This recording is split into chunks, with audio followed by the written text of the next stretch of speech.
God's resume. He saves. After he had provided purification for sins. Hebrews 1:3.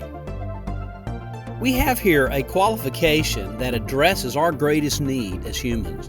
If we found a God who was glorious and beautiful in absolute purity, righteousness, and holiness, we would find ourselves unable to relate to that God because we are not that.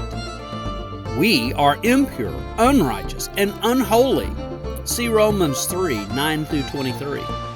If I ever get deluded into thinking that the human race is basically good and on a positive trajectory, then all I have to do to cure that is observe human behavior around me, watch the news, or even more troubling, to be honest with the wicked desires that reside within my own heart. The human heart is wicked and deceitful to the core. No honest observer of humanity can say any different. See Ecclesiastes 9:3 and Mark 7:21 and 22.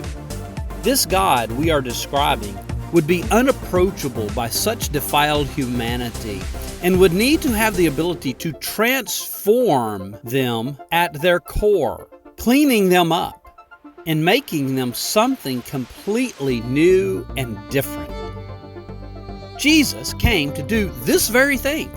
He came to purify us so that God would no longer be unapproachable. See 2 Corinthians 5:17 and Titus 2:14.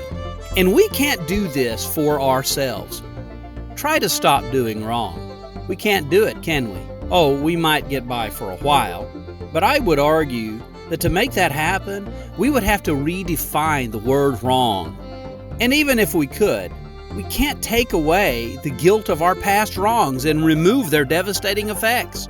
In the Old Testament, priests would sacrifice animals to temporarily cover the sins and guilt of the people.